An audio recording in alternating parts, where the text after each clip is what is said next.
Okay, hi. I am calling the Monday, October 9th, 2023 Planning Commission meeting to order here at 6:30 p.m.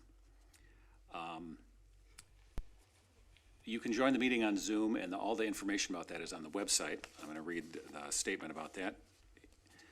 Tonight's meeting is being held in person and virtually by using Zoom. As chair, I'll be leading the Planning Commission meeting, and the public is welcome to participate when they're invited. Members of the public may attend the meeting in person or join via online Zoom. If attendees experience audio problems, we suggest you leave the meeting and then rejoin. That usually fixes the issue. Additional instructions on how to participate are posted on the city website, www.burnsvillemn.org, in the public meeting calendar. The meeting is also available for viewing on BC TV and on the city's website. If you're unable to participate this evening, you'd like to submit public testimony, I encourage you to email your comments to city staff or mail your comments directly to City Hall. You may participate in the meeting tonight online by going to zoom.us/join and typing in the meeting ID 853-1056-1320. Once you're logged into the meeting, please use the chat feature to tell the moderator which item you wish to speak to. You may also call into the meeting at 651-372-8299. Same meeting ID, 853-1056-1320. For each public hearing, I'll open up a time when callers may speak to that item and give more instructions at that time. In the meantime, your call will be muted until then. Please note there may be a slight delay due to differences in technology. And now on to the agenda. Our first item on the agenda is the swearing in of a new commissioner. Mr. Al Anderson will be joining us. Welcome, Al. Thank you. All right, I'll just have you repeat after me here. I, Al Anderson, do solemnly swear I, Al Anderson, do solemnly swear that I will support the Constitution of the United States and the state of Minnesota, that I will support the Constitution of the United States and the state of Minnesota, and faithfully will discharge the duties as a member of the Burnsville Planning Commission of the city of Burnsville, and faithfully will discharge the duties as a member of the Burnsville Planning Commission of the city of Burnsville, in the county of Dakota and state of Minnesota, in the county of Dakota and the state of Minnesota, to the best of my judgment and ability. to the best of my judgment and ability, So help me God. so help me God. Congratulations. Thank you. Yeah. Welcome aboard, Commissioner Anderson. Thanks. Next item on the agenda is the adoption of the agenda. Do we have any changes to the agenda from staff? No changes. Any changes from commissioners? Seeing none, I would entertain a motion. Commissioner John. I would like to make a motion to adopt the agenda. And I will entertain a second. Second. Thank you, Commissioner Braddock. So motion made and seconded. All those in favor say aye. Aye. Any opposed? The agenda is adopted. Next item is the approval of the minutes from our last meeting, which was September 11th, 2023. Any changes or modifications to the minutes from commissioners? Any changes from staff? None from staff. Thank you. So I will entertain a motion to adopt the minutes from our last meeting. Motion to accept the minutes. Okay, thank you. And second by Commissioner Timmerman. All those in favor say aye. Aye. Any opposed? Motion carries. Our next item is a continued public hearing. This is the application of Costco Wholesale Corporation for a concept stage planned unit development to allow off-site parking as a principal use at 14001 Burnhaven Drive. Ms. Garros, there's additional presentation before we reopen the hearing, is that correct? Yes. Okay.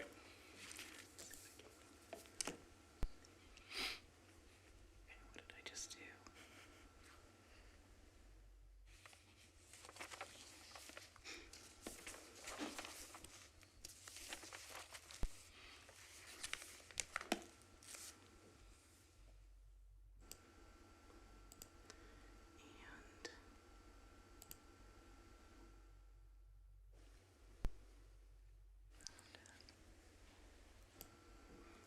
we go. Thank you, members of the commission, and we have the applicants here this evening as well from Costco, several different individuals. And we do also have our consulting city engineer, Sarah Lloyd, is here from Bolton and Mink, and also Kelsey Larson, and she is the traffic consultant, also with Bolton and Mink. So we have a full house.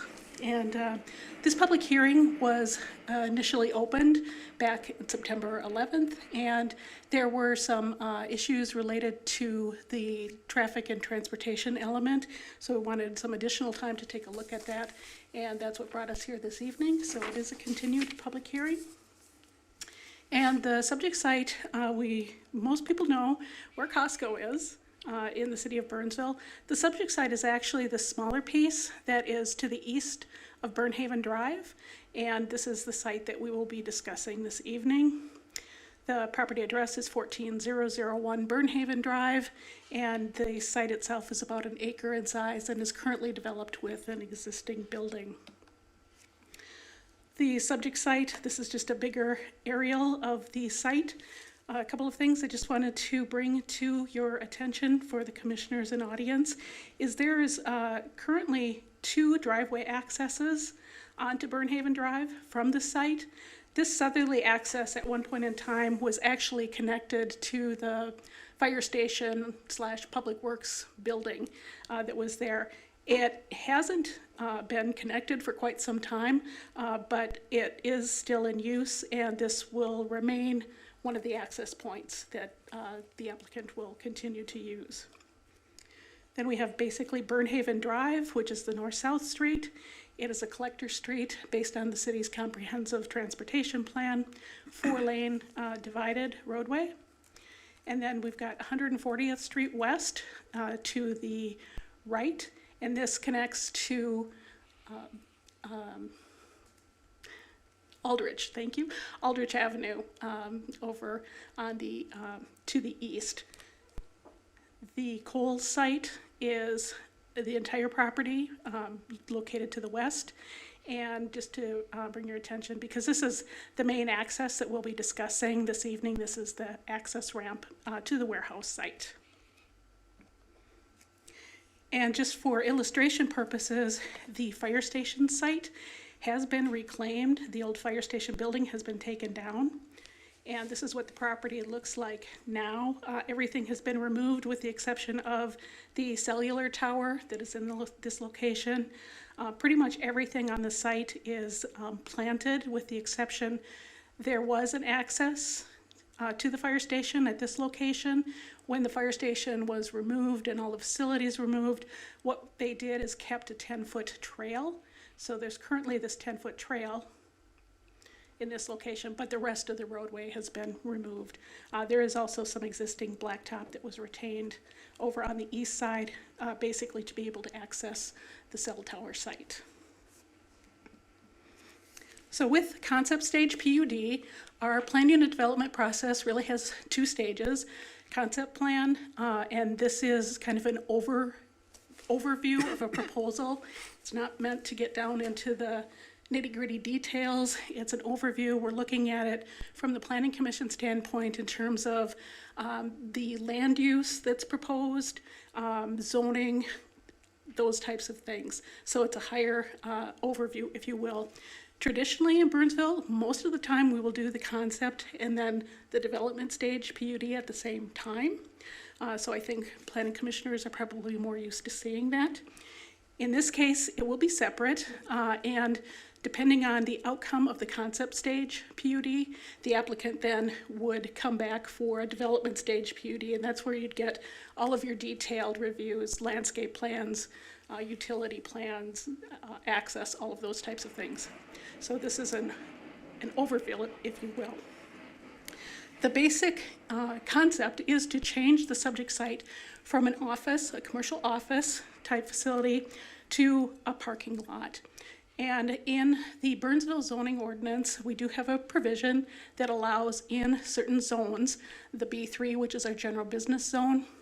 This whole area used to be zone B3. And then the B4 highway commercial zones, And within a PUD, you can have an off-site parking lot as a principal use of the property. So one of the reasons they're looking at PUD is because of that. This site and the surrounding properties has changed the zoning and land use to mixed use as opposed to general business. We'll be looking at two different options for the development. One proposes about 65 parking stalls, the other about 69 on the subject site. So total stalls, if the project proceeds, depending on which option, you would have a total amount of parking. This includes the Costco warehouse site and the subject site, 727 to 731 parking stalls. They would need, if they come back and proceed with this project, they would need a deviation to the maximum parking ratio standards of the ordinance. In this part of the city, the whole shopping center, Burnsville Center area, we have an oversupply of parking. And over the years, there have been a couple of studies done and changes to the zoning ordinance to actually limit or further reduce parking requirements to get rid of the seas of parking as it's been referred to in the past. So there is now a current maximum parking for retail and large shopping center sites, a minimum of 3 spaces per 1,000 square feet of floor area to 4. If this proceeds, they would be exceeding that need to go to a 4.4 per 1,000. So in terms of the application itself, in addition to the parking that would be proposed on the new subject site, they have indicated in order to accomplish the goal of 85% utilization of their whole parking field, that there would need to be an additional 118 parking stalls provided. This is option A. Both of the options are very comparable. Option A actually includes, though, the applicant proposes to put in their, this would be a 69 stall surface parking lot. And then in addition to that, they would make improvements that are shown on the fire station site to the right. And that would be reestablishing the driveway. And then the access to the parking lot for this concept comes at this location. So there would not be any other access on 140th Street. It would come through here. There would be a joint parking and joint maintenance agreement that would be needed between the applicant and the city. And then they have proposed to install additional parking and paved trail throughout the project site. This is something that has not been reviewed yet by the City Council. They will review it when this application goes to them. In terms of the fire station site, there hasn't been a specific discussion at council level as to what they would like to do with the site. So this is something that is part of the application and is kind of a benefit, if you would, to doing the parking lot. So this parking lot basically shows the 69 spaces. This is that access that I just referred to before. This will remain open, and this second driveway will be closed. So what the proposal is, basically, folks would exit or come into the parking lot from 140th Street and then be able to, at this point, cross over to the parking lot of Costco or make the same turning directions that are available out there now. What is proposed is this to be employee parking so that there's an opportunity to free up more customer parking space in their warehouse parking lot. So this would be for their employees, and the proposal includes installing stop signs along Burnhaven Drive and along 140th Street, also in this location, and then crosswalk improvements are the basic proposals. With that, in terms of employees, the way that they would access the building, and I'll show this on a different site, but basically is to come across one of the existing sidewalks, either at Burnhaven or 140th Street, then cross and then head south down to 141st Street and to the back of the Costco building. So in this is just a plan view of what we just looked at. And in terms of this application, it shows getting rid of then this second access to allow more parking. Their main access would be here. This has this cross access proposal. It would come out the same location that the former fire station had, but this is offset from the property to the north, which is Burnsville Surgical. And one of the things that was accomplished through the removal of the site was getting rid of that offset parking, driveway situation. And this shows the same. Basically, this is the direction where their employees would walk down to, this is 144th Street, so there's a sidewalk here. And then they would enter and go through this is the loading area primarily for the building. And then there is an existing sidewalk where you'd go up the hill on the sidewalk and then to the access on the side of the building. Option B is virtually the same thing without the improvements to the fire station site. This option provides fewer parking spaces. This would be 65 parking spaces. And the reason that they lose some is because this does have a direct access out to 140th Street from the site. So with this, there would not need to be any cross-access easements or anything worked through as far as the city property is concerned. The same stop sign condition and crosswalks are proposed with this application as well. And this is a little bit larger, again, plan view. And you can see here, one of the benefiting options, or for this option, is that we do get this alignment to the street to the north through this. And again, they will close this second driveway access. And this just gives a highlight on an aerial photo, basically showing the employee travel area down to where they would enter the building. In terms of background for this project, the applicant has been looking at this for quite a long time, trying to find different alternatives that would help them to increase their parking. We did have a specific meeting on these concepts back in February with city staff and the applicant. And at that point in time, there was a proposal by the applicant to purchase the property. They had not owned it up until about June of this year.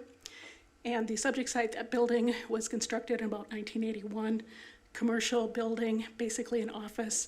Most recently was used as a daycare for Pumpkin Patch Daycare, and they are either moving or have moved out of that building. So Costco now owns it. From a staff perspective, we did advise that in terms of the land use, comprehensive plan, et cetera, that removing a commercial building and then replacing it with just a parking lot on the site, staff would not be supportive of this. It doesn't meet the Center Village vision, which is a study that was done back in 2018, 2019 for the entire area, including the Burnsville Shopping Center. And the whole intent of that is really to take a look at the entire area and try to improve on it in terms of pedestrian access, because it's really was constructed all as auto-oriented development back for the past 20 or 30 years. And in addition to that, in order to support improvements, we're looking at mixed use and trying to increase the commercial activity on the sites as opposed to losing commercial. At that point in time, we did also have folks from our police and fire department that were there, and they advised of issues that they had noted and that have been occurring at the site from their perspective and from having the fire station at that location for so many years. So they did know that staff was not supportive of the parking lot concept, and we just wanted to reiterate that council has not yet reviewed the fire station site and given direction on that, but that would occur with this application. So some of the staff suggestions at the time were if they would consider perhaps extending or modifying their hours of operation. Would it be possible to do a parking deck or ramp on the warehouse site property? To consider maybe some of the parking stalls, changing them from their 10-foot to a smaller 9 by 18 would be the city's standard requirement, so maybe they could do that with some of the parking stalls. Also, consider removing snow from the site as opposed to having it piled at locations to open up more parking. And there was an earlier concept, it's not part of this plan, but there was an earlier concept of possibly taking a look at moving their gas facility over to this site and then having additional parking on the warehouse site. And that was something that staff felt could be supported.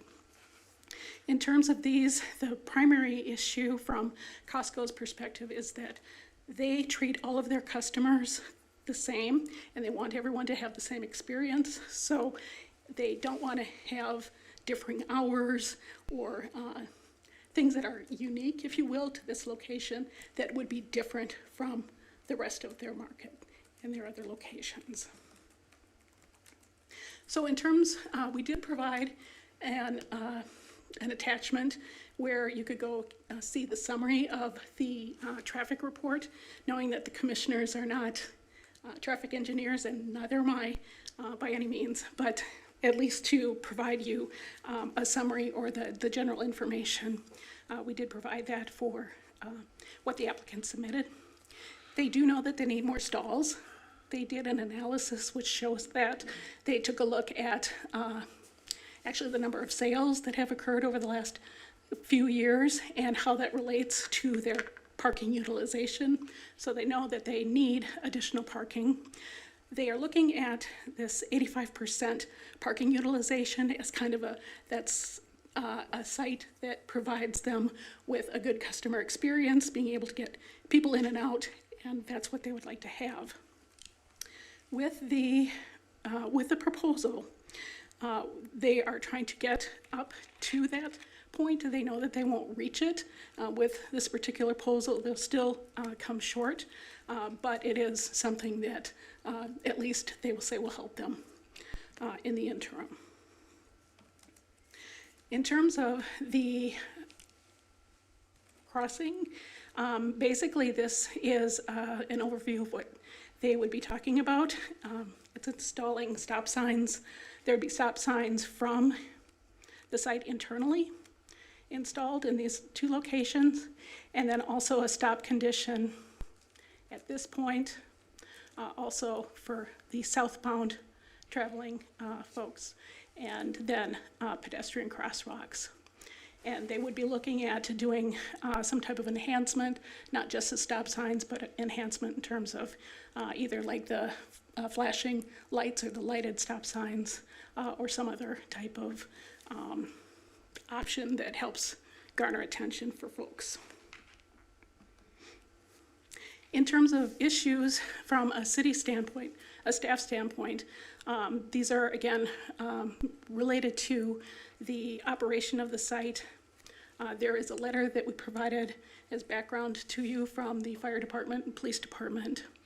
And the primary concern is that from an engineering standpoint, we're not recommending stop signs due to some complications in terms of the right-hand turning movements, the amount of traffic, the timing, those types of things.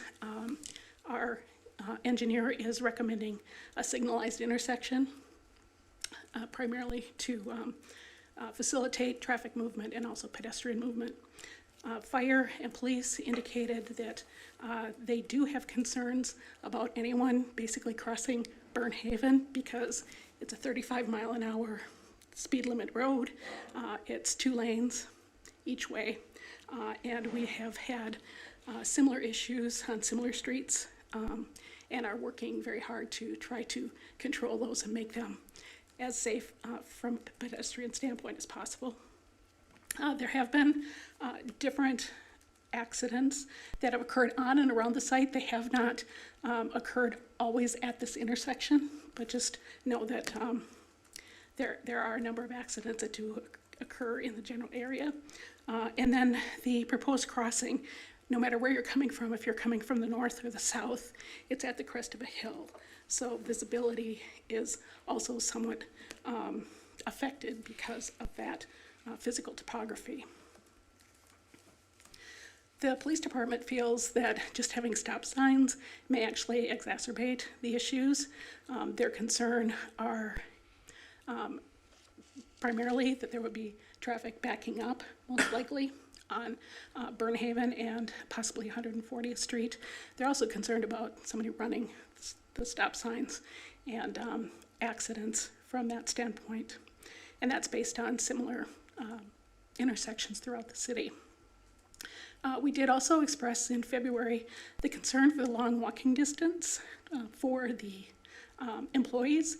And it's over a quarter mile to get there, and we had indicated, especially in inclement weather, when you have ice, snow, or typical Minnesota weather, not like today, but the typical weather we get, that's a concern, and that folks generally will take the shortest route, and there's really not an opportunity to provide a sidewalk connection because of that ramp and the retaining wall, which is a huge retaining wall that's holding the ramp in place. The other part of that is having folks walk through the loading area is also somewhat of a concern. In terms of the center village vision, this is a major issue from a planning standpoint, is that it is an auto-oriented proposal, continues that. The plan calls for looking for more walkability, bikeability. We just approved the Cub 42 project that did incorporate those types of things. And we're looking for a mix of uses and trying to enhance the commercial activity and commercial values in the Center Village area. In addition to that, we are trying to consolidate surface parking. The plan seeks to do that in terms of ramps and decks, and then broaden the mix of land uses, again, in that area. The couple of plans from the vision study that I thought represented best what we're looking at, this would be the multi-use trails and paths, and the area circled is the approximate area of where the subject site is. So again, looking to provide better access for bikers, pedestrians, and trails is something that is being, that's an objective. And then they also recognize that this is going to have to be done incrementally over time with piece by piece type of thing, kind of moving in that direction. This is the public space and amenities slide, and this does envision a park, a rather large park, kind of to be like a second Nicollet Commons Park. And it shows it being next to, again, this particular site. Whether or not the fire station site accomplishes that or not, it would probably need to be bigger in order to meet the vision. But this at least gives you an idea of what the Center Village plan is trying to accomplish. And then in terms of retail and shopping, there is a recognition that this is a critical point and that we really need to be moving toward more commercial opportunities, and that's how they intended and envision the plan will come together. In terms of the comprehensive plan, there are a few elements that also would not support the application, and that's really in terms of the types of local businesses and trying to get a win-win strategy for development. Also, we're looking to expand tax base with a mix of businesses, and this actually will not be expanding. We'll be taking a commercial building down for a parking lot. And really, we're looking to do in all of these applications to guide economic growth, to expand our tax base, skilled jobs, skilled workforce, etc. So for the recommendation, I did include this in your background report.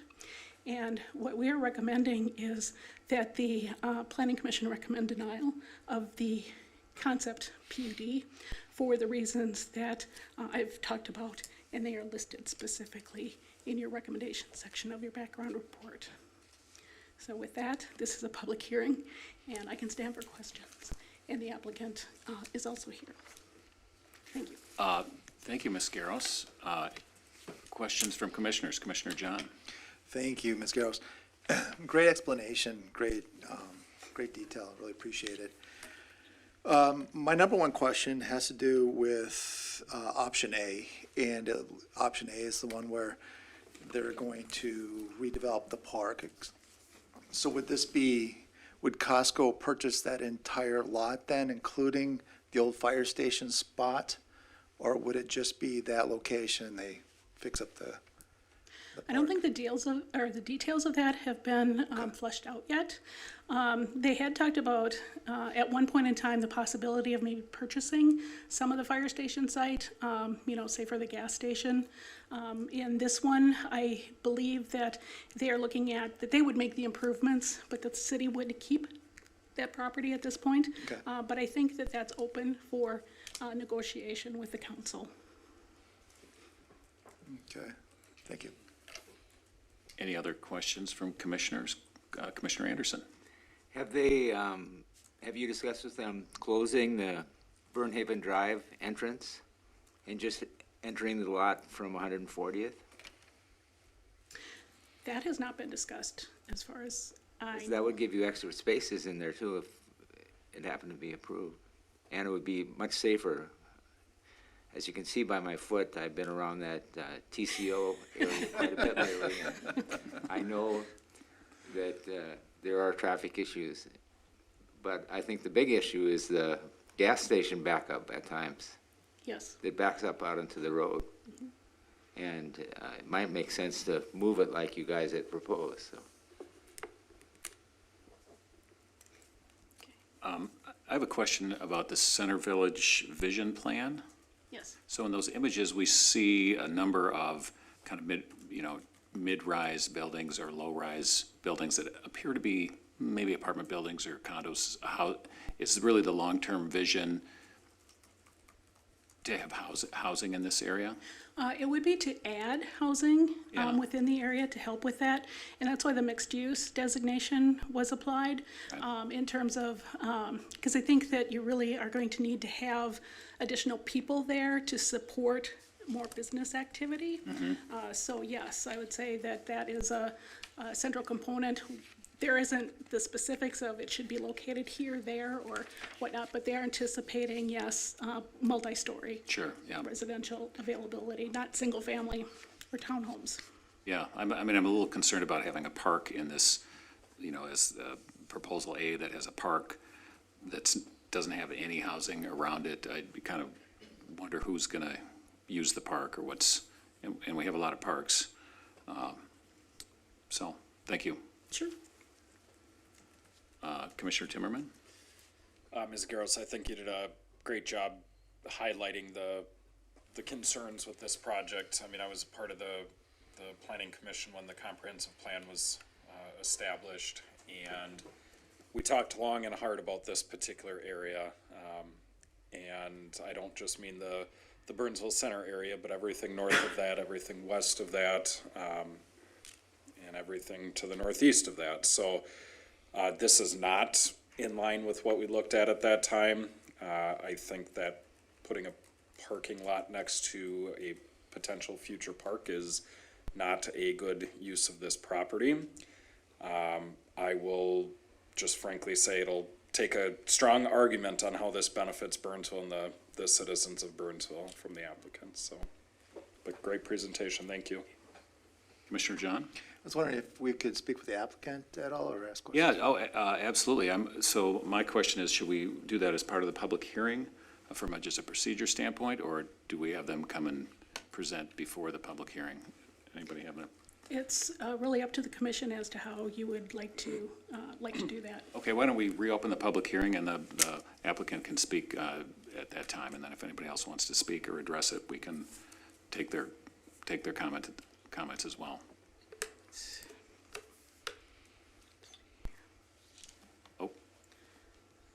to,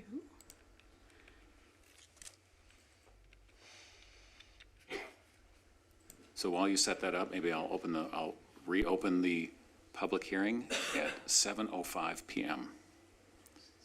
And if there's anybody here in the audience that'd like to speak to this issue, applicant included, we'd love to hear from you, and if you, just with our technical abilities and things, for the applicant, this is a presentation that they had put together. Oh, So they'll awesome. just be letting our communication staff know when they need to flip to the next slide for you. okay.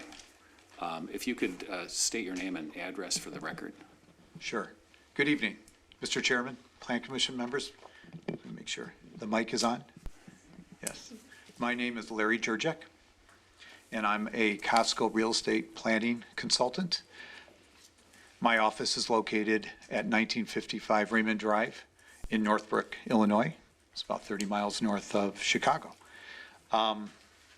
First off, I want to say thank you, Deb, for a very thorough and exhaustive staff report. As Ms. Garros mentioned, Costco has been working with staff for almost 18 months on this particular parcel. And as you saw tonight, we do have two options. They're very similar in nature, but they're both parking lots. And but tonight, I want to go through a couple things that we don't necessarily totally agree with all the staff's comments, but I think that's the beauty of a public hearing, is we've been given a chance now to speak and for discussion purposes. So I'd like to, before I start, I'd like to introduce my team. I do have some members here tonight. Mike Stratus is with me. He's a Costco senior real estate consultant, and Mike was involved with the initial land deal for the warehouse. So we felt that it was really important that Mike be here tonight. He absolutely knows all the history of this particular parcel and why Costco chose this particular location. I also have Kakwan Ma. He's our national traffic consultant from Kittleson Associates from Florida.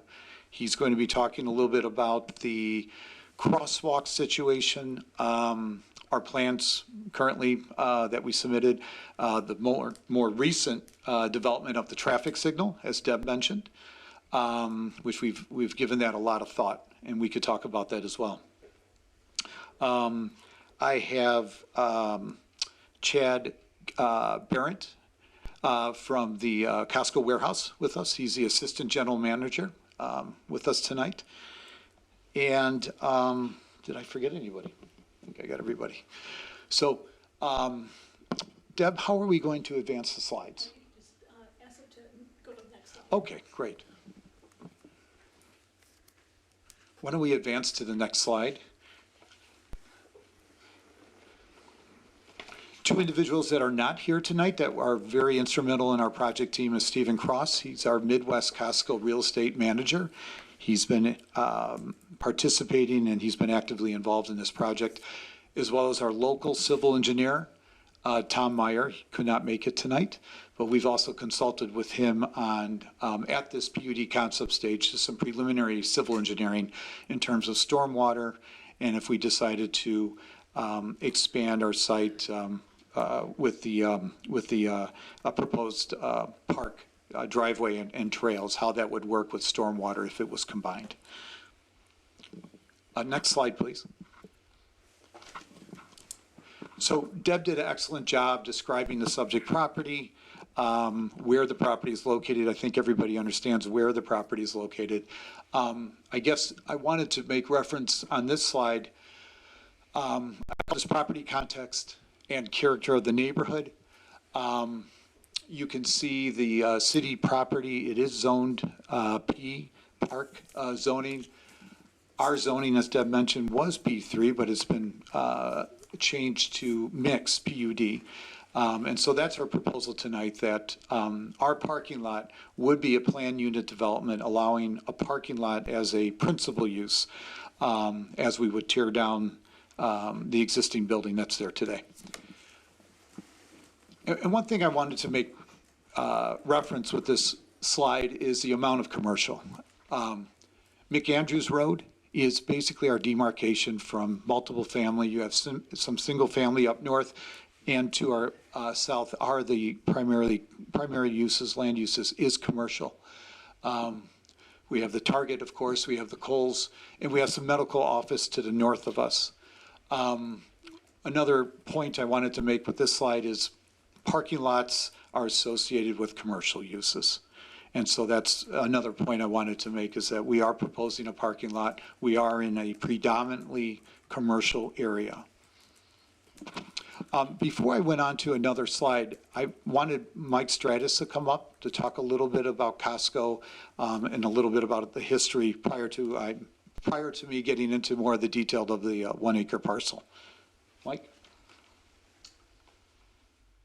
Good evening. Again, my name is Mike Stratus. I'm with Intrepid Properties in Chicago, and my address is 2311 West 22nd Street, Oak Brook, Illinois. I am Costco's site selector, so I manage the grand strategy about where Costco's going, when and why, and work with the consulting teams and really manage all the lawyers, architects, et cetera. I've been doing Costco's work for 32 years in January.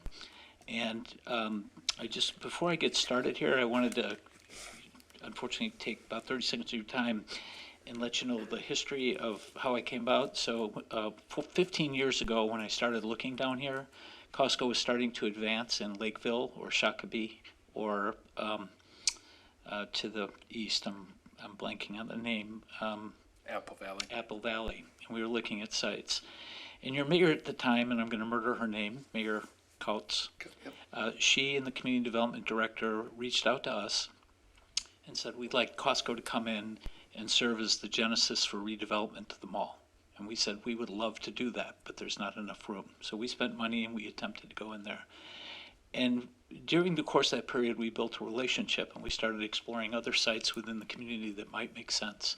And we ended up buying this property, which was, I think, a Chevrolet dealer, and I think there was another dealer back there as well. But it was very expensive, but Costco decided we would do it, and the mayor and the city council amended your ordinance to cease being, this is my recollection, it's been about 15 years, but to cease being a liquor control community so that Costco could sell beer and wine. We can't sell beer and wine in Apple Valley or in Lakeview.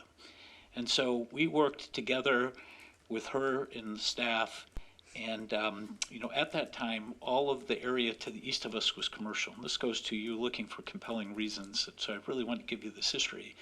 And our attitude was, we're going to build our normal size building, we're going to have adequate parking for an average or slightly above average Costco. But we always thought that if we had to, we could potentially lease space elsewhere, buy additional land. And this sounds schmarmy, but in my whole career, and I've done hundreds of transactions, I've written 2 letters to a community after we opened, lauding the virtues of their staff. This was one of those 2, because we were so embraced, and staff worked with us at every angle. We needed PUD relief, but the community had risen up and had really basically done their own letter campaign to recruit Costco into the community. So the result of that, I need to throw some more platitudes on Ms. Garas, because even though I don't agree with her staff statement, I loved everything about it. It's very obvious she spent a tremendous amount of time thinking about everything. We listened to her, she listened to us, and I'm also a planning commissioner, 14 years in my own community. So for me, as I told Larry at dinner tonight, I don't like what I'm reading, but I like the fact that really covered everything. And I just thought it was fabulous.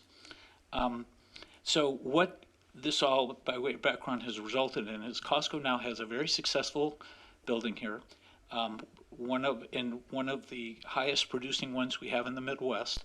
A lot in the last 5 years, it's gone up much more than we projected because of things like COVID, and also because of Costco's national reputation. We are by far the most popular retailer and in demand by communities. When communities poll their citizenship and say, who do you want that we don't have, it is invariably Trader Joe's, Costco, Whole Foods, Costco, Trader Joe's. So we're always up at the top. But what this results in is one of the things that Costco has that Target and Home Depot and others don't have is we have absolute data on our membership base. And I can have my demographer pull up and put a dot on every single home in Burr Ridge that has a Costco membership. And I will tell you that you have a community of 65,000 people, and I think it's around, comes out to about 24,000 households. 53% of your households hold a Costco card. And that's, I think, number 3 out of 110 in the Midwest. So, I mean, it's unprecedented. So to have that kind of penetration and that sort of embracement from the community. So I wanted to give you that background. And again, what we're asking for tonight, and I'm not the technical expert, I'm going to let the other people talk to, is Costco just wants an opportunity to be able to expand our business, to stay in the community, and to provide a safe environment. These parking stalls are very expensive for us. We're not doing this casually. We're doing it because we think it's a need. We think it's a safety need. And there's also an old adage that the goldfish grows to the size of the goldfish bowl. And eventually, if it becomes so difficult, then our sales stagnate, customers and members become unhappy. So we're just trying to preserve that ability. And this is a unique site because we're landlocked. And so for the last 3 years, I've been talking to the owners of the shopping centers south of us and the Target Center to see, is there any way we could buy land elsewhere? So short of you vacating roads, which I'm sure you're not going to want to do, we really found ourselves with no alternative but to buy something off-site. And again, so we worked with staff, we talked about it, we knew about the vision statement, which I'd like to talk about for just a minute. So the vision statement came out 5 years ago. 5 years ago, we didn't have the parking crunch. And Costco received public notice that the community was considering the vision statement. I see them all the time. You know, a lot of the communities like these lifestyle centers, and they want pedestrian friendly, what have you. And Costco supports all that. We are not a pedestrian retail. We are auto-centric, as she said. That's just, we can't change who we are. I mean, I could ramble all afternoon, but we put 20 bicycle racks in East Lansing 2 years ago, and we've only seen one bike in that rack since. So we can't change ourselves. We are kind of what we are. But we're just trying to, operate as we are. When we saw the vision statement, we didn't go and challenge it. Costco didn't say, Mike, get a plane and go up there and say, this concerns us. Although it's not ideal for us to have a residential coming nearby, but Costco is unique in the retail world where we actually serve as a reasonable transitional use next to residential because the whole side of this building is devoid of retail activity. So we're seen oftentimes as a buffer between residential and commercial. We also don't open till 10 in the morning. We close at 6:30 on the weekends, 6 o'clock on the weekends, 8 or 8:30 during the week. So we're not open at night. All the lights come down. Our truck deliveries are 5 a.m. to 9:30 roughly. We don't get 24-hour truck deliveries. So we didn't want to stand in the way of the community's vision. But in all honesty, even with 30 years of experience, I didn't think something like this would be controversial. I did not think that this would ever be controversial. We do this all over America. I've done 3 of these just in the last 2 years, like in Sun Prairie, Wisconsin, which is a suburb of Madison. We bought 2 acres across the street. We have a pedestrian path with illuminated walkways and stop signs, and it works perfectly. It's not a safety consideration. If it was a safety consideration, we wouldn't do it. We'd have more concerns about it than you would as a community. I could go on here. I want to be respectful of your evening, but at the end of the day, I'll give you my closing statement up early. At the end of the day, we're looking for a win-win solution.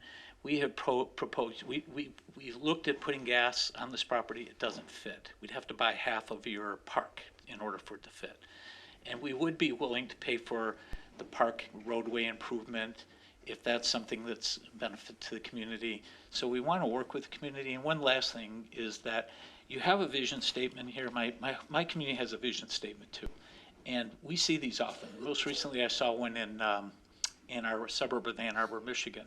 And what we did there, and something I think we could do here, is we could say, listen, we want to solve our immediate needs, but we don't want to stand in the way of the long-term vision of the community. If somebody comes along in 15 years or 20 years and wants to assemble this and put a parking structure there, we would agree to cooperate reasonably to put our property into the mix, as long as somebody would give us whatever we need, 40 or 60 spots in a parking structure. So again, it's tough for me, in all fairness, to see Target going away. You know, they have 69 units here, they're headquartered here, they do really well in Burnsville. I know this is a long-term vision statement in 2040, but, you know, for me, pragmatically, and I handle Costco in 21 states, I just can't see them going anywhere in our lifetime because they're so successful, and, you know, they're having some short-term problems right now, but I would never bet on Target going anywhere. Kohl's, a little sketchy. Target. Anyway, so I came up here tonight, I flew in today from Chicago, because I just felt this historical perspective would be helpful. And with that, I'll turn it back to Larry. So. Thank you, Mike. Can we go to the next slide? I'm going to skip over the next slide. Let's go to the one after that. So Mike covered quite a bit, and I don't want to repeat what Mike has talked about, but how did we end up here? And I think we have to go back and understand what Costco is doing across the country.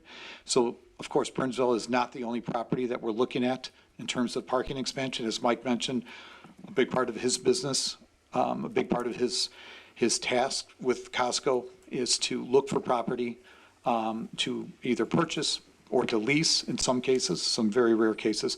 But we are looking across from the East Coast to the West Coast on how do we expand some of these older sites. And so this property was open, I believe, in 2011. So we're finding that those properties that are over a decade old or so, we're finding our memberships increasing, our door counts are going up, our sales transactions have increased. And this is going on before COVID, but it's really taken off after COVID. And so I've been involved with Costco now for about two and a half years, and so I'm working specifically on parking expansions and fuel relocations. As Mike mentioned, we did look at a fuel relocation on this property. It just doesn't fit on the 1 acre site. We would have to purchase about 0.4 acres of the city property to make that to make it work, and it's a very expensive relocation. But we've done it. But it's something we could talk about further. But our operation crew basically said we should probably pursue this as a parking lot expansion opportunity.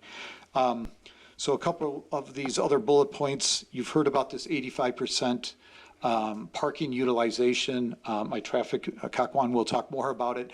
That's sort of the norm for retail.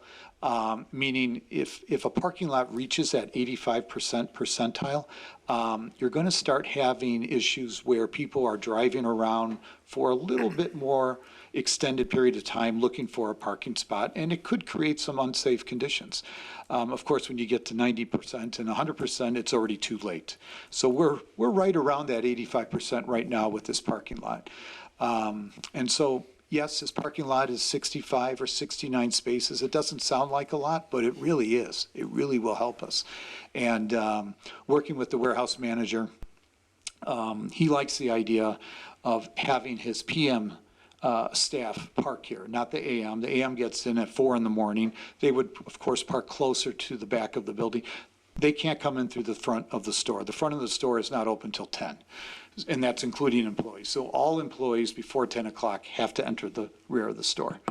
So that's primarily what this parking lot would be used for PM, part-time employees during the holiday season, and then during basically from November to January, any sort of part-time employees that are hired for the holiday season.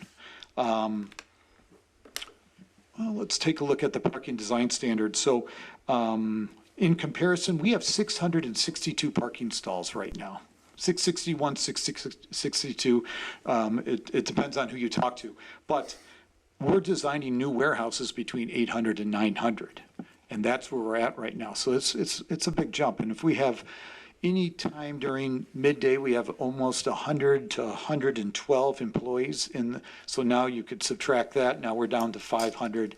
And if you're reaching that 85% parking utilization rate, You see people starting to drive around looking for a spot, and then they're going to basically leave. And that's not good business because they can't find a spot.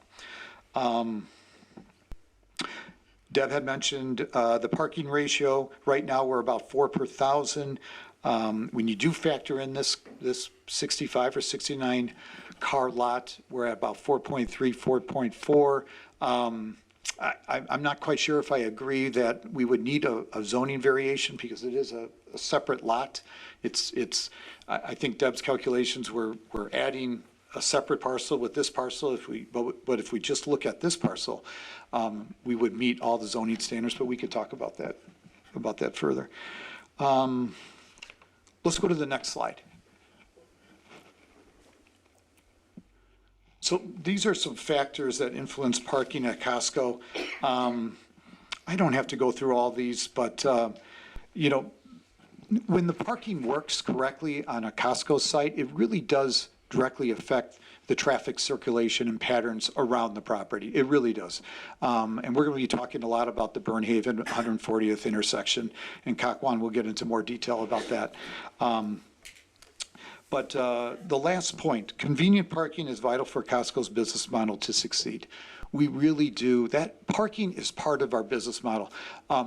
If you do a Yelp search on Google and you look at why people enjoy shopping at Costco, the meats are great. You have the paper towels and the toilet paper and everything like that. But it's convenient parking. People really do enjoy parking at Costco. We have the nice, generous 10-foot stall when you're buying in bulk. Easy to move around, easy to push your cart between the cars. So it's really interesting. I think it's in the top 5 as why people enjoy shopping at Costco. It's parking. And so Costco understands that. It's part of our business model. Let's go to the next slide.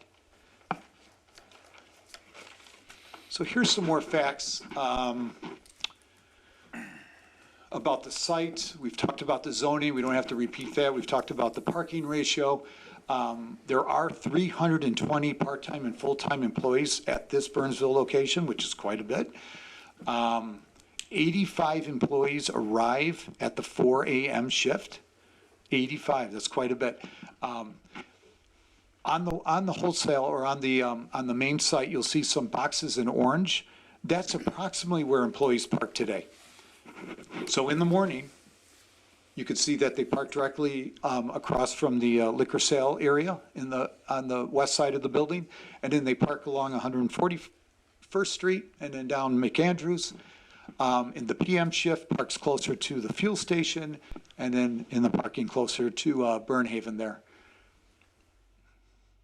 And then I think I mentioned to you that they do employ between 30 and 50 part-time holiday employees. So you had mentioned what is a benefit to Burnsville. I think that's a great benefit. Without this parking lot, and perhaps Chad would have better numbers, maybe we can't hire 50 part-time employees. So that's 50 less jobs created for this Burnsville location. Next slide, please.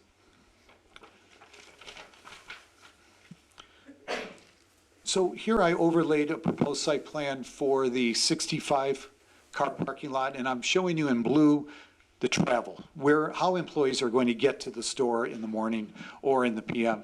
And then I've actually compared it with where employees walk today.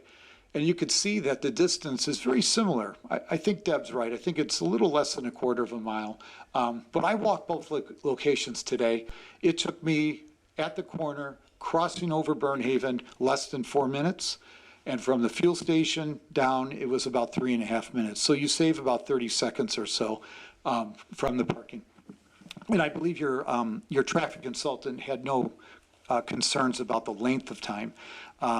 We've had several discussions with the warehouse manager that during the winter months, that sidewalk on the west side of Burnhaven will be plowed.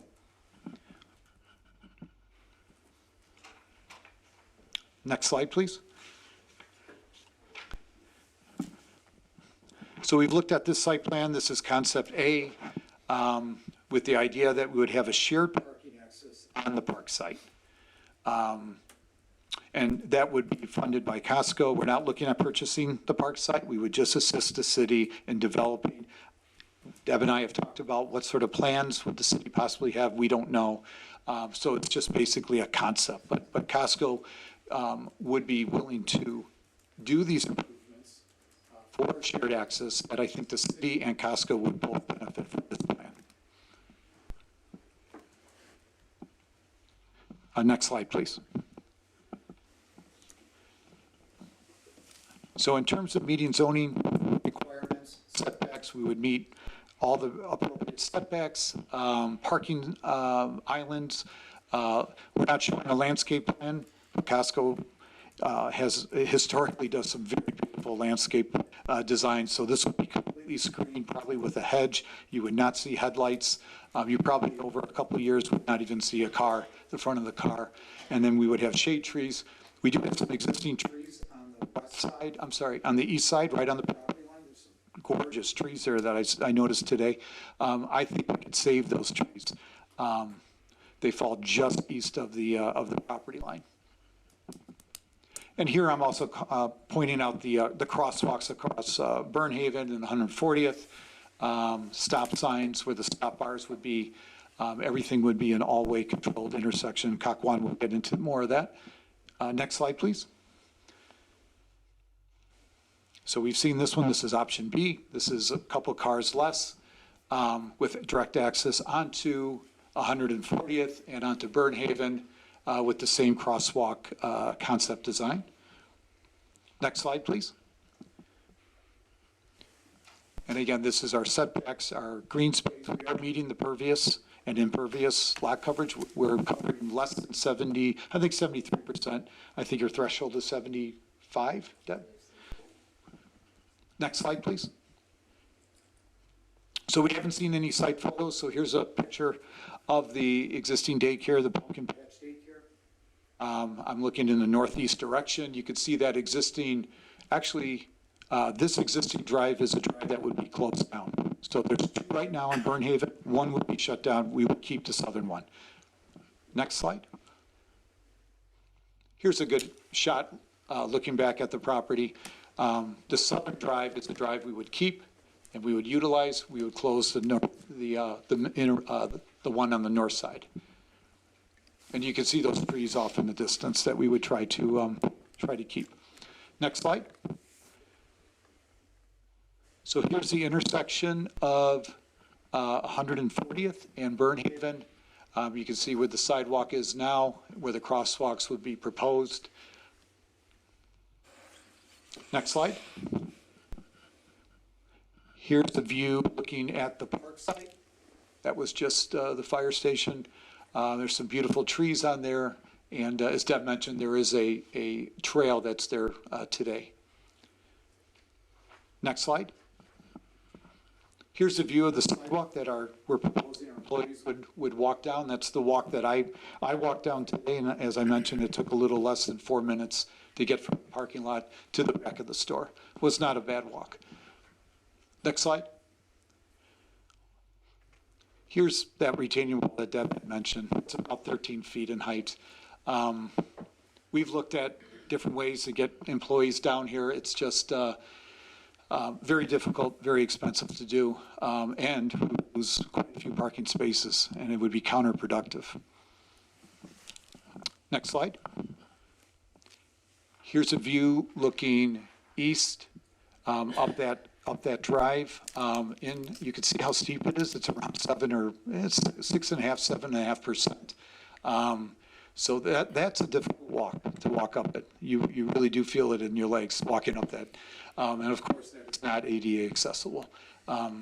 So we rule that out as an option. Just trying to widen that road, trying to get a sidewalk in to the side of the curb was just not a very good option for us. Next slide.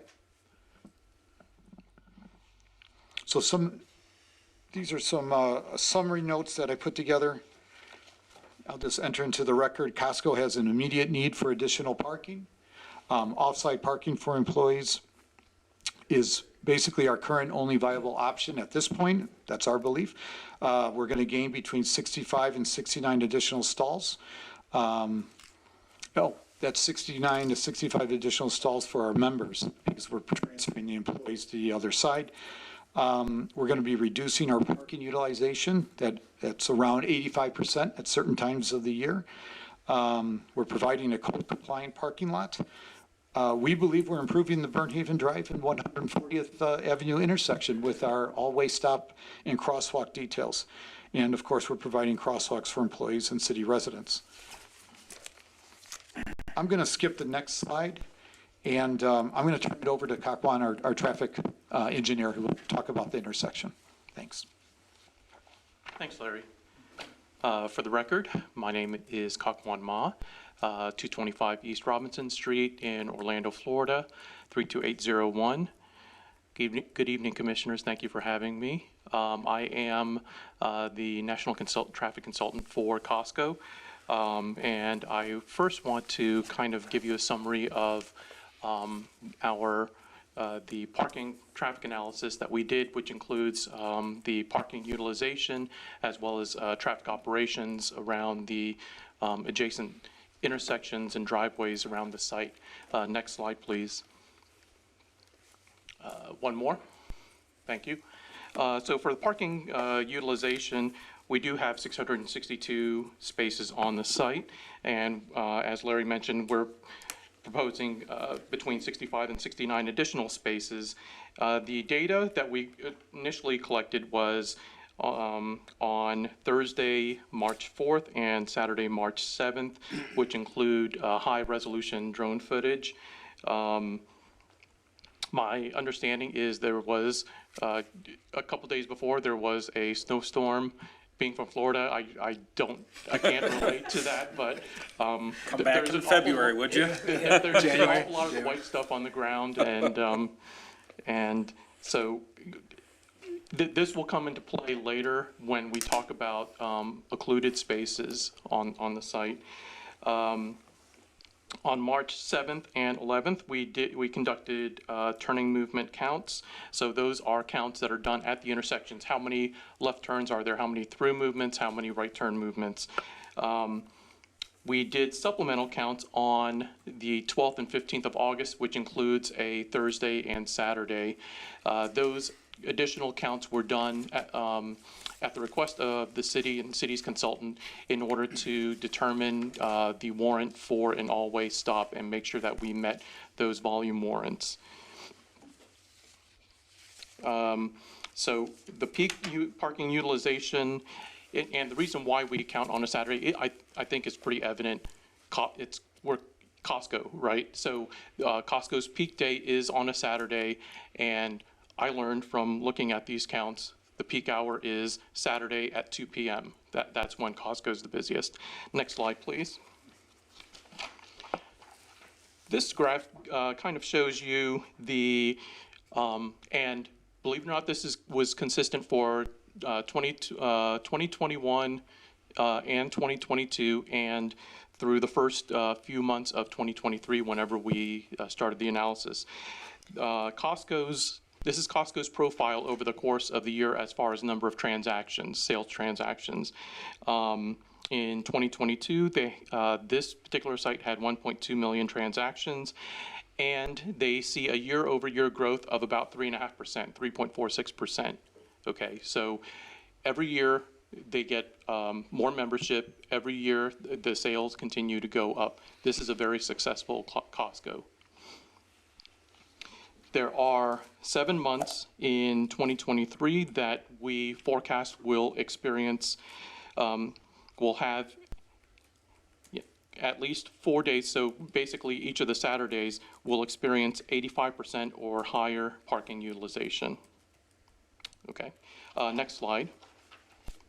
In addition to the parking utilization analysis, we also did a traffic operations analysis. It's a little bit difficult to see on the graphic, but we included all of these site intersections as well as the 2 proposed driveways for the parking expansion. And those locations are listed on the left side. And all of those locations experience acceptable levels of service, except for the westbound approach at Burnhaven and 140th during the Saturday midday peak. So the midday peak again being about 2 p.m. Next slide, please. So intersection approach photos, this just gives you some perspective and context. Maybe all of you are familiar with this area, but so this one is looking north on Burnhaven Avenue at that intersection of Burnhaven and West 140th Street. Next slide. The opposite direction looking south, so you could see Costco's on the right side there, and the Pumpkin Patch Daycare is on the far left quadrant of that intersection, and that's where the proposed parking lot is. Next slide. This is if you are on West 140th looking towards the Costco. You're going to be going through that intersection to go into the Costco site. And next slide. This is if you're familiar with Costco, there's the grade, and then you reach the top of the grade, and you're at that intersection. So you're looking eastbound on West 140th Street. Next slide. So based on the data analysis and evaluation that we conducted, we had recommended an all-way stop control, which would result in acceptable operations at the intersection, including that midday peak on a Saturday. The city had requested a all-way stop warrant evaluation based on the Minnesota MUTCD, which is Manual of Uniform Traffic Control Devices. It's the adopted kind of handbook, guidebook in order to determine if the intersection includes enough volume of traffic to warrant the all-way stop. So without going into too much detail, the minimum volumes for 8 hours were met on the major street and minor street approaches. We did request crash records from the Burnsville Police Department Records Division, and we requested the crash data specifically for that intersection. And I'm saying that specifically because I will need to bring that up later when we talk about some of the other comments that were brought up by fire, police, and building. The crashes were between January 1st, 2018 and January 9th, 2023.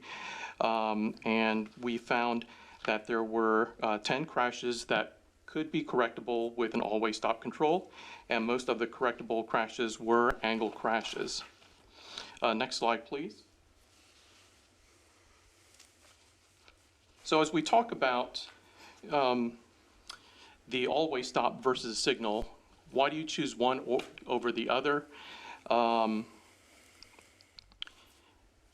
We also did the warrant for a signal. It did not meet all of the warrants. It met the peak hour warrant, but it's very rare for a jurisdiction to recommend a signal and construct a signal for 1 hour of the day. That's the peak hour warrant.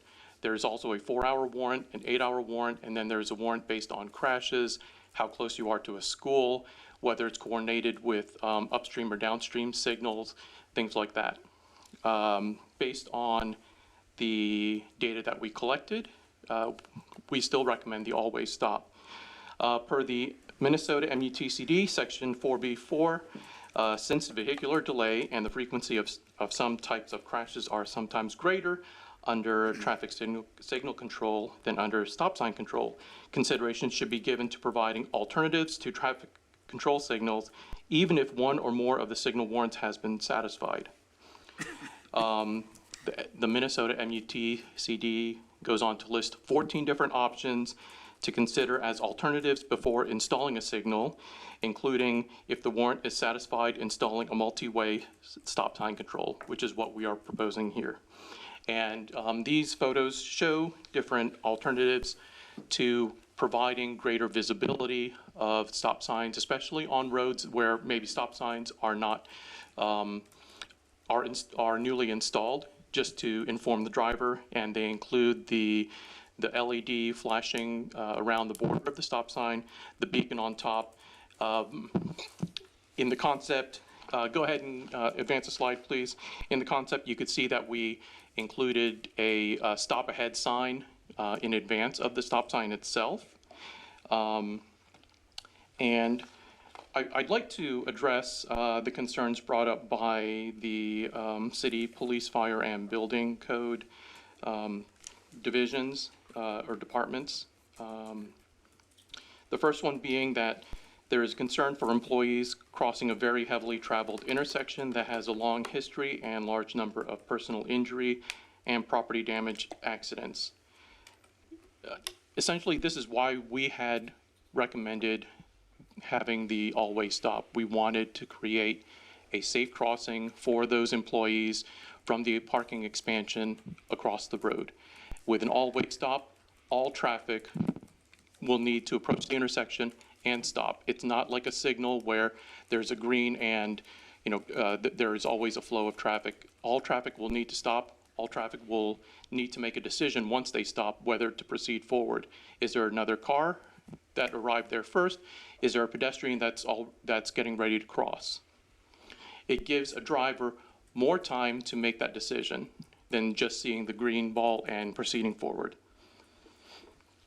There was a comment since 2020, Burnsville Police and Fire have responded to 13 personal injury accidents and 102 property damage accidents on or near the Costco property. So this includes the people, customers that are backing out of a parking stall and hitting another car. It includes the fender benders within the parking lot. This does not necessarily include just the accidents at the intersection, and I just want to make that clear. The addition of new stop signs will exacerbate the high level of current traffic issues in the area. Our analysis shows that the operations and queues are going to be acceptable. I'll go through a little bit more technical detail about that. And our analysis is based on nationally accepted methodologies and practices. Next comment reads, the stop signs will result in traffic backing up on Burnhaven Drive as well as onto Costco property. What's interesting is that the queuing on the minor streets coming from the Costco, coming from West 140th Street, those queues actually go down. Why? Because everybody takes turns making the stop and then proceeding. So those queues in our analysis actually went down. The queues on the major street, Burnhaven, did go up, and I'll go over that in just a minute. So on the major street on Burnhaven, so queues are measured by what's called the 95th percentile queue, okay? Which means that what is the queue of traffic that would be included if you included 95% of the data, collecting all the queues. And so keep in mind, this is for the midday Saturday peak. So there are two main movements I want to make sure that you can visualize. So we have a northbound left, that is you're on Burnhaven and turning left into Costco. You have the southbound through, you're on Burnhaven and you're continuing on Burnhaven past that intersection. Those are the two longest queues at when we analyze the four-way stop. So the northbound, as a four-way stop, the northbound left had a queue of 4.6 vehicles. The southbound through had a queue of 2.1 vehicles. Okay, again, this is with an all-way stop. If we were to signalize this instead, and for the city's traffic consultant, this was done using a 90-second cycle length, protected plus permissive north-south lefts, and optimized splits. So the northbound left went from 4.6 to 2.9 vehicles. Okay, so the queue did, as a signalized intersection, that queue did shrink. The southbound through it went from 2.1 to 3.1 vehicles. So why did that queue go up? It's because that's one of the highest demands. You've got the highest volume there, so when you do have a red at a signal, those queues add up, okay? Whereas an always stop, yes, you stop and then you proceed once it's your turn. The next concern that was brought up, the ensuing traffic issues could create significant problems for emergency vehicles ingress and egress from the location. This one was a little bit puzzling. I would need a little bit further explanation on how the operations as an always stop versus a signal would create significant problems that would exist in one or not and not the other for the emergency vehicles. I'm not sure how that would work. So to be honest, I don't have an answer for that, but I would need to get more further clarification.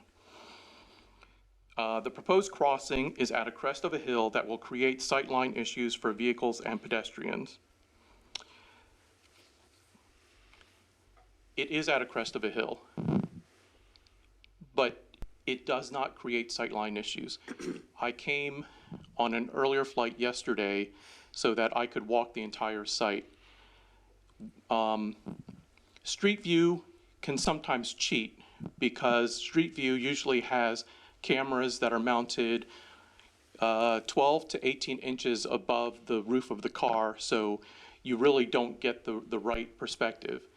When you measure sight distance at 3.5 feet from the ground, so a camera roughly mid-torso, to determine where the sight issues are.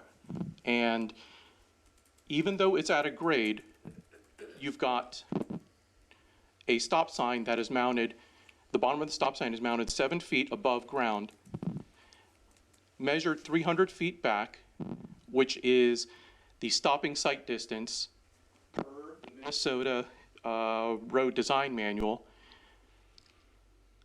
There is not a stopping sight distance. If you are familiar with Burnhaven and you come from either location, measure 300 feet back from the intersection, you would not have any issue seeing that stop sign, especially if there was a beacon on top or there's lights around it, and especially if there is a stop ahead sign in advance of that. So I took pictures yesterday. It obviously was too late to include here, but in my professional opinion, there is not a sight issue.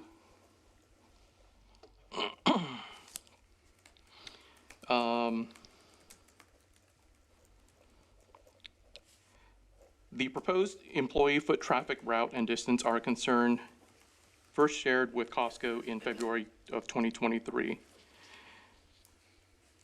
There are, as Larry had shown, there are existing employee parking areas on the site right now that are a comparable distance to what we are proposing. So it's not much more than what they're experiencing today.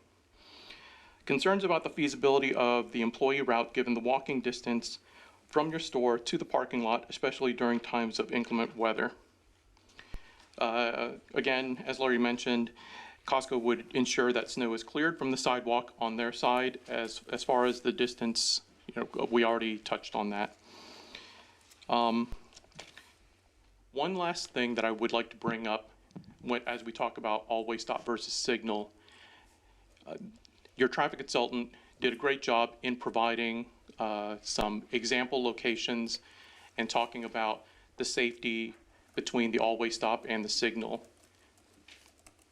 Context is important though, and in conducting the field review yesterday at the site, there is one major safety concern that I have if this intersection were signalized. And I brought it to the attention of Mike and Larry. If you are familiar with entering Costco, you know that the driveway comes down at about a 6 to 7 degree grade. You're coming downhill. Imagine instead of a stop sign, you had a signal.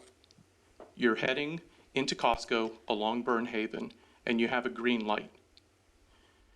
You're going 25, maybe 30, I don't know what the posted speed is. I actually drove that, and there is no posted speed sign. 25 or 30 miles an hour through that intersection, and what's at the bottom of that grade? A stop sign in order to allow customers a crosswalk from the north side of the parking lot to the south. So in 200 feet after that intersection, you're going down the grade, having to make a complete stop. That's a safety issue, in my opinion. Excuse me, just to be clear, he said Burnsville, he means 140th. I'm sorry. You're coming across to 140th. Yes, Yeah. coming across, crossing Burnhaven while you're on, heading westbound on 140th. That's not a situation that you have today because all traffic on 140th has to stop at Burnhaven before they proceed forward. That's not a condition you have along Burnhaven, even though you don't have stops, because those are left turns and right turns coming into Costco, which come in at lower speeds. Now imagine if you have a signal there, signal turns yellow. You have many drivers that may slow down and stop, but you also have drivers that will try to time the signal and gun it through that intersection. How much harder is it going to be for them to stop in 200 feet at that stop sign? And with that, I would like to turn it back over to Larry. Thank you very much. Well, thank you, Kakwan. I just want to conclude with the next slide, please. One more. Plan development standards. With any PUD, we have plan development standards that should be looked at, explored, discussed. It's something I don't believe in Deb's report. She talks about any sort of plan unit development standards. I know in the zoning ordinance, they do indicate several. I'm very familiar with PUDs throughout the country, throughout Chicago. And there are certain standards that we look at to see whether or not our proposal complies, for example. So here's a couple that I put together for just to conclude our presentation. As I mentioned, the property is located with a predominantly commercial area. The proposed parking is compatible with nearby land uses. So we're looking at today's land uses. We're not looking at the vision in 2040. We're looking at what is there today. The character of the proposed land use is commercial in nature. The proposed land use will not adversely impact nearby properties. I think that's very important, our proposed land use. The redevelopment of the property will minimize demand for city services such as fire or police. The proposed land use on the property fulfills a need for an existing vibrant commercial business within the community. As you've heard over and over, and Mike has talked about the success of this Burnsville location. And the improved intersection will promote and protect the safety, welfare, and health of Costco's employees and city residents. So with that, I'm concluding our presentation. We'd be happy to answer any questions you may have. Thank you for that presentation. Questions from commissioners? Commissioner John. I agree with Chair Wadi. You guys had a great presentation. Thank you. I've been doing this for 10 years. I don't think I ever had a business come in so as well prepared as you are for something like this. Thank you so much for all your explanations. Really helpful. That being said, one of the biggest obvious things I think is, would a parking ramp over those areas, around that ramp area there, would that be a better solution, given that, doing the math, 3% per year gives you 3 years of parking. We're trying to reduce the footprint here in Burnsville on parking, especially in the center village, part of our vision. Right. Obviously, Costco, people are going to need they're going to drive there. There's no disputing that. And obviously, this is a great location for Costco. You said 50% of our residents do business there. I think Costco does a great job. You guys are having an issue that in need of a solution, but it's a good issue. I mean, you're running out of parking spots because, you know, it's a popular place. Burnsville also does bring things to the table, like you said, where we're able to have the liquor store, where most communities around us may not have that available. And we do have, it's a great city. I'm not gonna go around that. I think it's a great city, and you have a great location as far as getting people there. But I don't see a parking lot up in that area as being a solution going forward as long as Costco's going to be in Burnsville, which I'm assuming is going to be well past 2040. I think that at some point you're going to have to expand more than just that parking lot. What is the argument against doing a parking ramp? I don't know if you're familiar, over at Nicholas Commons Park, we have a parking ramp that at the park level is the upper level of the parking ramp. I could see that same thing right there at Costco. Have you guys looked at that at all? Let me make sure I understand. A parking ramp, you're talking about like a parking deck, a Yeah, multi-level deck. park level, excuse me, yeah. Yeah. Mike, do you want to talk about, Mike's going to handle that question. Yeah, I have a lot of experience with people asking for parking ramps. So, actually, last month I priced a parking structure in Houston. It came out to $52,000 a stall. So if we had to put 100, even if we only did a 100-car stall here, it would be $5 million. We'd also have to close the business down for 6 months. And I can tell you, I'm not going to give you actual Costco profits, but to build a ramp would cost north of $15 million. It's not financially feasible. I can tell you we have no parking ramps in the Midwest. I think it's 13 state is our region, and we have one in the Texas region. And of the 892 Costcos in 14 countries, I think we have less than 20 parking structures, and I think all but 3 of them are in Asia. So we have one in downtown San Francisco, we have one in Upper East Side of Manhattan, I think we have one in Seattle, and I think all the rest are in Asia. So not to be emphatic about it, but it's just, it's not practical. And again, she made some great recommendations. She talked about reducing stalls. You know, we have a company edict that the CEO won't approve any deal that doesn't have at least 90% 10 by 20 stalls, because we have, our customers have SUVs, they're buying bigger bulk items, we have bigger carts, and we've already reduced some of our parking stall widths on the perimeter of this property. So we've kind of maxed out what we can do to still fall in compliance. Relative to snow removal, I talked to the warehouse assistant manager. This was an unprecedented snow year. We actually think it was a lot less than 160 stalls we lost during that period. It was just one little week when we had an aberrant snowfall. So again, staff proposed great questions. We have pretty good answers. We just can't shut the business down to build a parking structure. I do believe the day will come where we will do parking structures in the Midwest, but it would be from a ground up. And my personal experience is that when we do parking structures, necessarily they involve public incentives. And Costco doesn't like to ask for public incentives. In fact, they rarely let me ask for them. I'm pretty socially minded that way. And the fact is Minnesota isn't a state that is conducive to public incentives, because the only thing you have to offer is tax incremental finance districts. And in 32 years, Costco's never let me avail ourselves of one, because it unfairly harms public school millage bodies, pension boards, what have you. So we don't come to communities with our hands open. So again, all fair suggestions. We've analyzed all of these, and we've talked to our client, the operations people, about them. And again, those ramps are tough because the vertical circulation systems, Target does them because, you know, their average I could bloviate all night here, but Target's average basket is about $30. Our average basket, I think, is $146 now for the Midwest. And so the carts are big.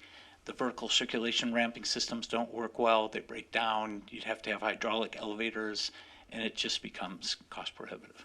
So, thank you. Thank you. Any other questions from Commissioner John? Another question? Can I follow up? Yeah. Yeah. Yeah, the other thing about having a park next to a parking lot there is people are going to use that parking lot for the park, obviously, or people are going to be confused about that. Another concern I had regarding that parking lot is, you say 85 employees in the morning, where are the other 25 going to park? And it gets really cold here in the winter. It gets very cold. And most people are not gonna park up in that parking ramp, up in that parking lot, if they don't have to, or if they can find a way to weasel out of it. It's just a reality. And, I would think that some people would be parking down on the lower level. Then do you completely lose that parking lot for the intended purpose? So I want to make sure I understand. So the 85 employees in the morning, they would actually park closer to that entrance at the back of the warehouse. Okay. So they park, there's like 26 spots that are just parallel to the west side of the building, and then they park all along the perimeter. It's the PM shift that parks in the far south end where the fuel station is, and then also along Burnhaven. So that's really what our target group for this off-site parking, it would be for the midday PM shift. They would park. So during really cold weather and snow, you have the AM at 4 in the morning before anything's plowed, they would be parking closest to that warehouse door at the south end. And so by the time the sidewalk's plowed, the parking lot's plowed, that off-site lot is plowed, that would be about midday or so. The next shift comes in, I think, Chad, around 10 o'clock or so. Between 10 and 12 is another group of employees. But getting to your point about, land use, yeah, that's something we thought about. You have a parking lot. It's a commercial, can be considered a commercial type of land use next to a park. This park would be some sort of passive recreation, a dog park perhaps, somebody's going to stroll. Maybe you do some workout equipment along the trail, not really sure, but we would sign our parking employees, Costco employees only. That would happen regardless of what option we would choose. Okay, thank you. Any other commissioners with questions? Okay, I'll start with, we'll work our way down the line. I have more Yeah, commentary Commissioner than Braddock. anything. I have 5 children, so I shop at Costco. I actually don't physically shop at Costco. I get them delivered because otherwise my children ask for everything in the store. But I think, like Deb mentioned, there is a sea of parking just at the mall, across Egan there, right? And it feels to me a bit irresponsible to put a parking lot in this area when there's a ton of parking accessible. I don't know if there's option to lease that parking. I'm certain there could be some discussion on it. We also have the Minnesota Valley Transit that has MVTA Connect, I believe. I don't know if there could be some sort of employee transit deal. Councilman Keeley is on the MVTA board. I'm certain he would facilitate a discussion if that's what Costco here in Burnsville needs. But again, I think that this particular, topic on producing another parking lot when there is a sea of parking available, just feels a bit irresponsible of us. So when you mention a sea of parking, you're not referring to the Costco site? No, the Okay. mall. Okay, I wasn't sure what the mall. No. We know you're full. Yes, we got it. No, I have been the person to drive around and leave, so. Mike, could you address the lease, how you handle leases and Mike's done some research in the area on leases. Yeah, we have occasionally leased property next to our building. We have also occasionally leased property, a couple blocks away. But again, if we leased from the mall owner, now you're asking our employees to walk even further, across an even busier street. That's why I suggested the transit partnership.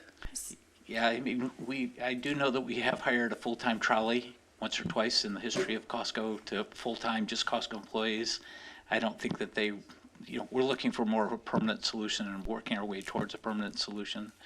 And there's all sorts of coordination issues involved with hiring a trolley and who's working when, and if one employee's late or 3 are, it's never been overly practical. Sure. And again, it goes without stating that, we bought this property, I think it has 20-something parking stalls now. And, I told Costco, if you buy it and we're not successful, it's an expensive investment. And they said, Mike, it's worth what we're paying for the 20 stalls. So I guess that's evidence of how important it is to the company. And again, it all relates back to safety. Every little bit helps, creates less turmoil and stress in the parking lot while employees and members are trying to find parking stalls. Thank you. Commissioner Hamilton. So are you currently in a situation where on a Saturday, you have 0 parking spaces available between employees and customers, that people do have to leave? Yeah, why don't you answer that? So the March 7th, when we did the count, our utilization, if you include the, if you remove the occluded spaces from the supply number, our count was, our utilization was actually over 100%. How does it get over 100%? You have cars parking along the snowbanks, creating their own spaces. Now, I learned earlier this evening from the assistant warehouse manager, Chad, that that particular week, so it was a perfect storm, no pun intended. You had a heavy snowstorm, and their vendor, that the service that they use that normally clears off the snow, it's a local small business. He was on vacation that particular weekend, or that week that we did the counts. So my understanding from Chad is that Backup operator was used. yeah. So a backup operator was used, and they just kind of pushed the snow, and so there were a lot more occluded spaces than there would normally be. So I think that was just a lot of different things hitting at the same time, and that's why in our study we showed, I think it was like 103% or something like that utilization. So factoring our winters, if you take that in a non-snow season, are you ever at 100+%? Are you asking, like, given the total parking supply? Between employees and customers? Costco would reach that based on the growth that this Costco sees. Costco would reach that level in 8 to 9 years. So you'd probably expand beyond the 69 parking spaces that you're requesting, correct? The 65 to 69 spaces would buy an additional 2-3 years. All right, so after the additional 2-3 years, then what's the strategy?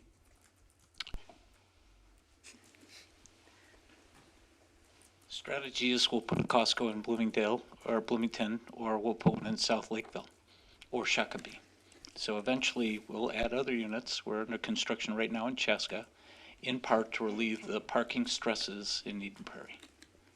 So, but again, it's important to note that I can't give you real numbers, but our sales are going like this, but it's not a logarithm. It's gonna taper off. So in the next 3 or 4 years, it'll taper off. And if it does go up, then my client will be calling me saying, it's time to provide relief. How do we provide relief? Okay, so if you're looking to go to Lakeville or Bloomington, is there a time frame for that? There's not at this junction. Again, it's not, I manage the 5-year plan. Neither of them are on the 5-year plan. I can tell you I get site submittals all the time from Bloomington, including at the old Carson Perry Scott site, which would be a structured parking deal if we went there. That would probably be the first one, but there's no imminent plans to put one there yet. The sales and demographics don't yet make it a rational decision to do so. And again, I didn't say it in my opening preamble, but for the first time in my career with Costco, I'm spending about 30% of my time buying these 1 to 2 acre sites for relief because of this explosive growth we've had over the last several years. We don't expect it to last like this and keep going up like this. But in those cases where I can't buy anything, this isn't the only site where we're landlocked, we are going to be relocating buildings because we're going to have to. I just relocated the first one in the Midwest 4 months ago. We moved a unit in Cincinnati 6 miles up the road to the adjoining community in Liberty Township. The original site was in Springdale.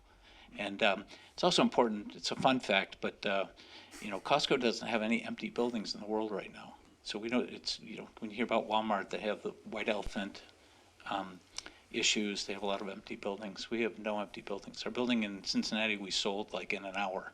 It closed 60 days after we closed it, and it's going to be a pretzel manufacturer, high-end pretzel manufacturer. So, anyway. Thank you. Yep, thank you. Commissioner Anderson, did you have any questions for the Yeah, applicant? I was looking more toward, what if you put the gas station up here? The staff is in support of that.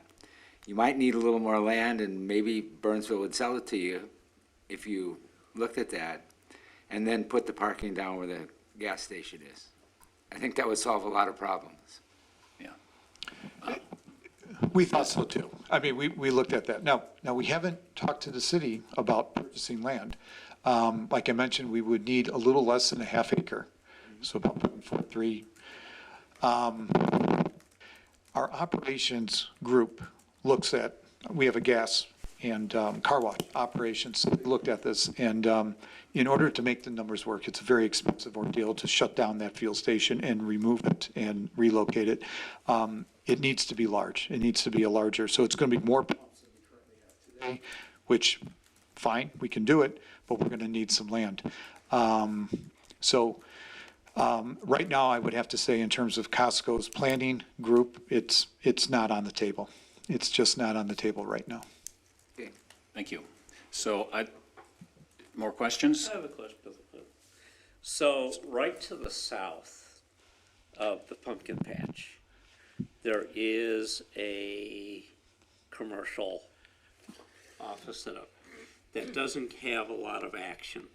Have you looked at maybe leasing space from other areas that are right across from Costco? Well, I'd like to, Mike, I think Mike's looked at that. I think I'll just stay up here. I'm going to keep you up and down. I did reach out to the owner of the medical clinic to the northeast of Costco. They said no. The property immediately south of us, I think, is a public utility. No, go a little bit farther south. A little further south? Yeah, because I actually reached out to the utility and said, any chance you want to move these transformers so we can expand it? They said no. So between Pumpkin Patch Yeah. and the transformers, there's a Yes, commercial. yes. I wrote them a letter. I did not get a response. Very good. And I did the same, by the way, for the shopping center actually to the south. I spoke with people and they said, we have our own parking problems we're looking for solutions for. So they wouldn't, because they had a bunch of stalls behind their building, and we said, could we lease some of those? And they said no. So again, we've covered every base. And that's why we felt compelled again to buy the pumpkin patch. Thank you. Thank you. I want to thank the applicant for kind of sharing your thorough process with us, and without any more questions, we're still in a public hearing, and I'd like to open the floor up to anybody else who might want to speak to the issue. Do we have anybody on Zoom or on the phone? And anybody else in the room that wants to speak to the issue?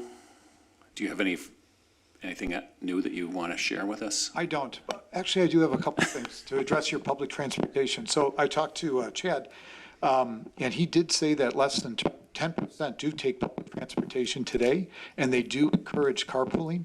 The problem is the shift and the times don't coincide with the bus routes, if it's my understanding correctly, so they end up driving. But they do encourage carpooling. And with that, we conclude our presentation. Thank you. Without any further, I'm going to close our public hearing at 8:19 p.m. And we'll open the floor up for discussion amongst ourselves. Commissioners, do you have questions for staff? Commissioner John.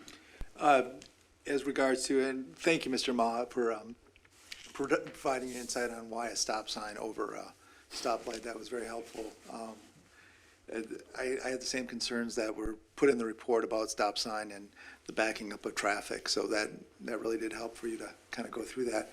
But I would like to look at our consultant, Ms. Larson. What is your thoughts on a signal over a stop sign?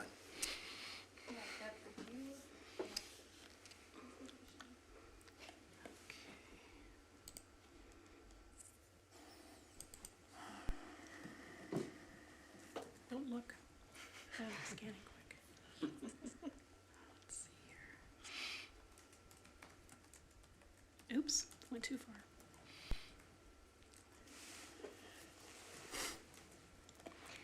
Yeah, and maybe I'll just start with this slide talking about the existing issues that we're seeing. So we pulled the last 5 years of crash data from the Minnesota crash mapping, yep, that one. Sorry. Crash mapping analysis tool. It's a database of crashes reported to the Department of Public Safety. And on that platform, we saw that in the past 5 years, there have been 22 crashes at this intersection. 21 of the 22 crashes were right angle crashes. So they involved a vehicle along Burnhaven Drive and a vehicle either coming out of the Costco access there or along West 140th Street. Comparing this intersection to others statewide, we did find that this intersection does have a crash rate that is over 4 times higher than the statewide average. So definitely a crash issue there today. If you could go to the next slide. So then looking at really the concerns with if it should be an always stop or a signal at this location. Although the volumes do justify the always stop, we do not recommend it due to the safety concerns, and that's really due to the number of lanes at this intersection. So for example, if you are leaving the Costco and you're trying to make an eastbound left, you need to look at 8 other lanes of traffic in order to determine if you have the right of way and can go. We feel that that is too many lanes to easily have drivers make that decision. We did look at 2 locations, one in Apple Valley and one in Cottage Grove, that have similar lane configurations and similar volumes as this intersection. We saw both of those have a significant crash issue. They are both always stop, and we are still seeing prominent right angle crashes at both of those locations. So we do not feel that adding stop signs and making it an always stop would eliminate this crash issue that is currently present. If you go to the next slide. So then looking at a traffic signal, we also looked at that Minnesota manual on uniform traffic control devices. There are 9 warrants that are considered when you're determining if a signal is justified. The signal warrant that we found to be met was the crash experience warrant. This warrant requires 5 or more right angle crashes in a 12-month period. It also requires that volumes meet 80% thresholds for the first warrant, which is it looks at 8 hours of the day, and you have to meet certain volumes for all 8 hours of the day. Now, looking at the last 5 years, there were 3 years, 2018, 2019, and 2022, that we saw 5 or more right angle crashes at this location. And analyzing the volumes that were collected through the applicant, we found that the volumes do meet that 80% threshold, justifying a signal. If you go to my last slide, one other thing to consider for always stop versus traffic signal at this location would be the driver expectancy of someone driving along Burnhaven Drive. I've identified 3 signals to the south, and circled in yellow is the Burnhaven Drive at 140th, main Costco access there. So we feel that that would be a much better traffic control to be able to serve the traffic and provide a safe location for vehicles to get in and out of Costco. Can I ask a follow-up question? Mm-hmm. So that's a dicey intersection. I shop at Costco all the time. I love Costco, but I don't go in that way because it's too dicey. And there's other ways that I can get in there. If we weren't talking about a parking lot across the street for the Costco employees, what would be the right answer for that intersection? Would it still be it's really a candidate for a turn signal or for a signal light? Yes, regardless of what goes in across the street, it would still meet the signal warrants, and we would recommend a signal at this location. Now, I know the applicant did bring up concerns with the stop signs within the Costco parking lot site, and I think that is a great point, that intersection would need to be reevaluated to make sure that people aren't queuing back into the signal. But yeah, that traffic control could be removed within the site to allow people to freely enter the parking lot. Thank you. Any other questions for staff from commissioners? I'm not seeing any questions. Any other comments from staff? We have other items on the agenda, so I would be interested in entertaining a motion if anyone has. I'm going to make a comment. Stop light, stop sign. That doesn't really address the first four recommendations from the staff, which have to do with the center village and having parking, adding parking when we're trying to eliminate parking elsewhere. So that's my only comment. But having said that, Commissioner Timmerman. Just some comments and then maybe leading into formulating some sort of recommendation here. So, or motion. Mr. Stratus, you were the right person to be here. You answered the questions that I had. I think the history lesson that you provided were, I just thought it was very fascinating to learn about the partnership between Costco and the city of Burnsville from day one. I've heard a lot tonight that I think can continue to be explored. I don't think that the answer tonight needs to be, and Deb will let me know about this later, but I don't think it necessarily needs to be a complete denial of the application. I think that there's additional conversation. We brought up and talked about MVTA and one of the city council members' relationship there. We've talked about, the park and potentially, half of an acre somehow getting worked into the equation. So maybe the gas pumps could be moved over. I mean, there's still a lot on the table here. And more than anything else, I mean, I heard some really great things about Costco, and I mean, it seems that it is a place that people in Burnsville love, and I think we need to help those businesses as much as others. So, great presentation. I feel comfortable after that. Does it meet the vision? No, it doesn't. But your comment about potentially continuing that relationship with the city of Burnsville, when the time comes, you'll need more space. You'll need a store in Lakeville. You'll need a store in Bloomington. We'll need our parks. We'll need to potentially look at a parking solution there, a ramp there. If those, conversations continue to happen, I think that we shouldn't close the door on it right now. So that being said, we are a recommendation body to the city council. No matter what we say, and you know this as a planning commissioner, no matter what we say, the city council is going to take this up next week, I believe.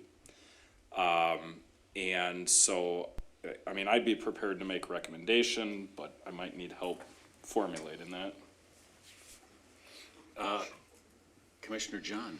Thank you. I agree with what you were saying, Commissioner Timmerman. I don't foresee this being a permanent solution. I think making a recommendation for a temporary solution would be probably a better bet for us. I think that, I get it, it's expensive. I think at some point that parking ramp might be something that might need to happen. I don't know. I know that it seems like a lot of money. However, a capital fund, I'm an accountant. I see those numbers all the time. You don't scare me. But maybe there's something that we can work with you on taking care of something like that. Whether it's a signal or a stop sign, I still do prefer a signal. Maybe speed bumps along that ramp would slow people down from, cruising too fast. I don't know the answer there either. However, I can see backups with a stop sign. So I can see all of these being brought into a recommendation to the city council. I do see this as something we can work together to get done. Obviously, Burnsville's great for Costco, Costco's great for Burnsville. It's a win-win, as long as you guys are willing to work with us. Obviously, we'd be willing to work with you. We would have pitchforks and torches all throughout this building if we said, you know what, Costco, take a walk. That's not gonna happen. I think you guys are great presentation again, so if I was to make the recommendation, I would recommend to city council that we have a temporary parking lot plan in place until a more permanent solution be put in place. I don't know if that's a 5-year solution or 3 years or. So, I think we have to make a recommendation based on the proposal that's before us, and I guess we can Skew it. modify the. We can modify. We can modify the conditions. This one really is denial based on reasons, so there really aren't any conditions. And, right, I mean, we basically have to, Is it that cut and Yes, dry? you would need to make a recommendation based on the application, but you can certainly, you don't have to take the staff recommendation, and you can look at other conditions. That's all open for planning commission. okay? So what are you recommending for, conditions?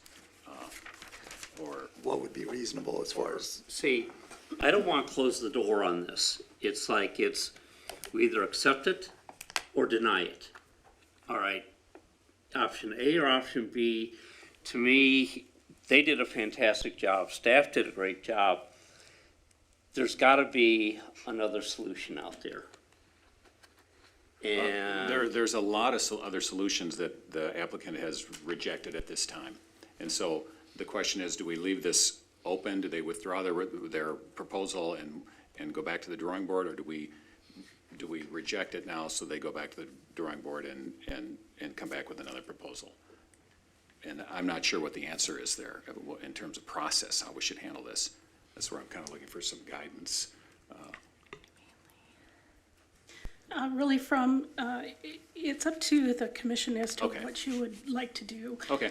There is time, yet we would likely need to get the applicant to sign a waiver of their 60-day deadline so that this could be Okay. continued. But there is enough time for this to go to council on November 7th, and that still falls within the current extension that we have. So if you wanted to continue this, for a couple of weeks to have them come back to address some specific things, you could do that, or you could recommend and forward to city council. Yeah, I think I'd like to get past this and not drag it out. So I'm looking for a motion, and I'm afraid, do you have a comment? No, I have a motion. You're our alternate, right? Can the alternate make a motion? No. no, Uh-oh, you have to whisper it to Mr. You Hamilton. are allowed to You can make contribute comment. to the conversation. Yeah, absolutely, you're part of the conversation, you just can't vote or, so if you were not the alternate today, what would you recommend, Mr. Anderson? I would reject this with the stipulation that we continue to talk with Costco to come up with a solution that works for both of us. I think that's what we're trying to get at, but I think rejecting it closes the door and it puts them potentially back at square one. I would like to make a motion. Okay, My motion is that the Plan Commission recommend to City Council that we make use of a temporary concept stage PUD, allowing the applicant to utilize the parking lot as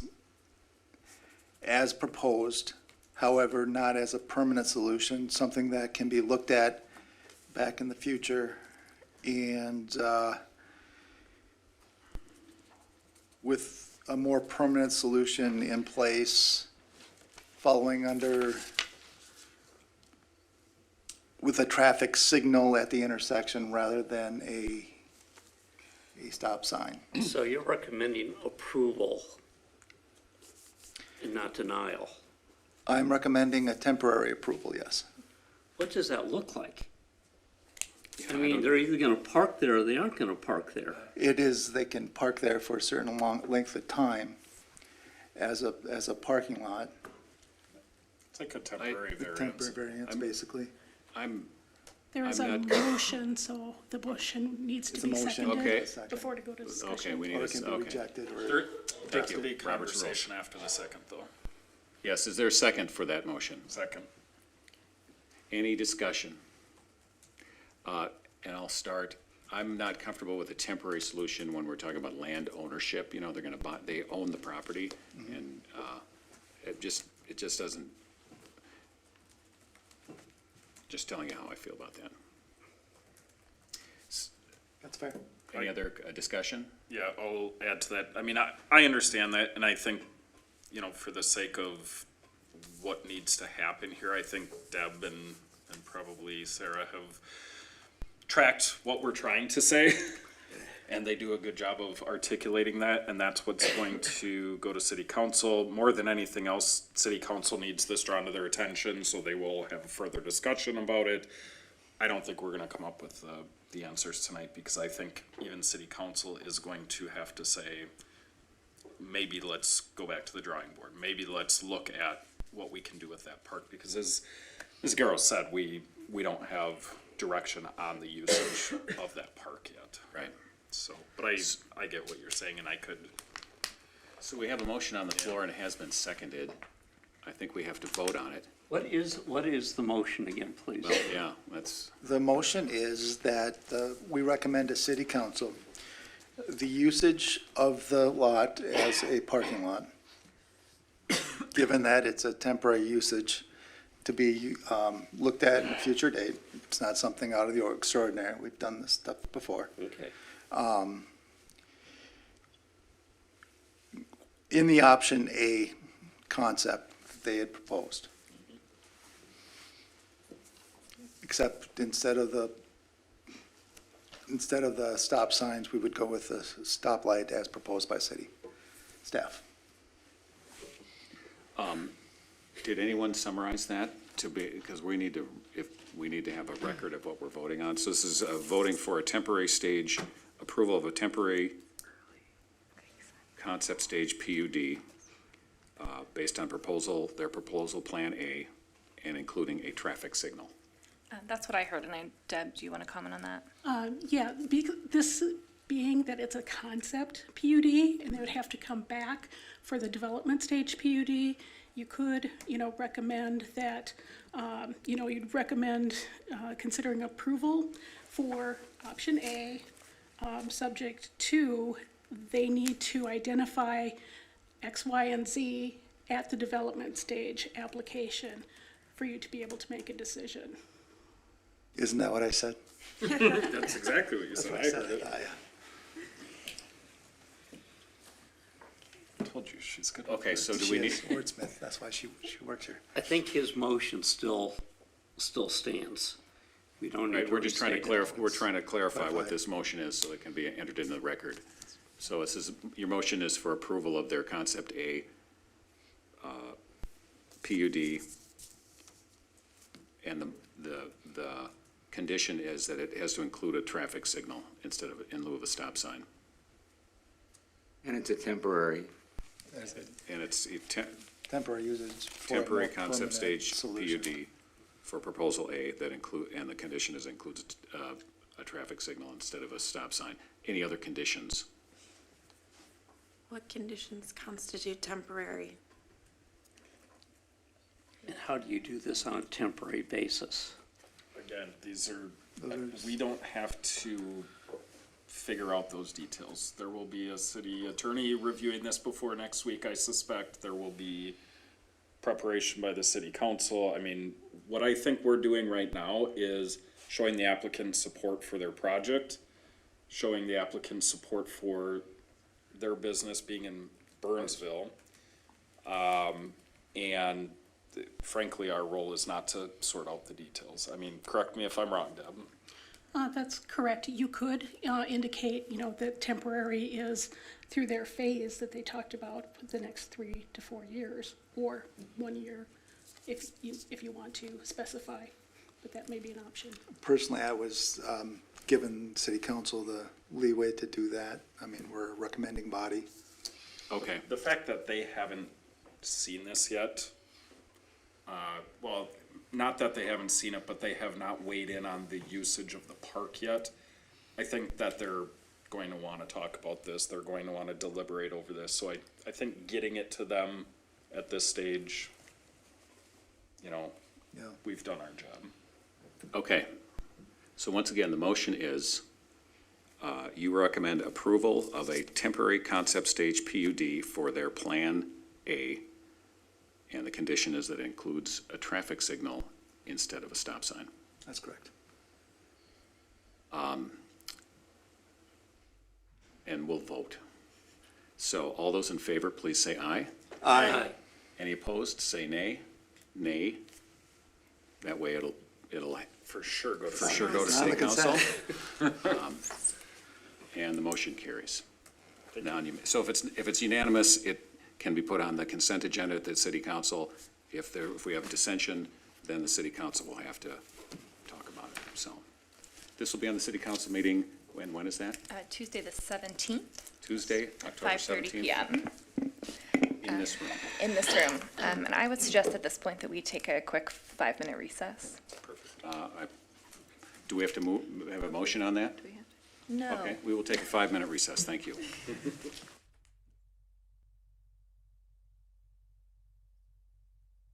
We're on air again. Are we back? Okay. Moving on to the next item on our agenda. This is a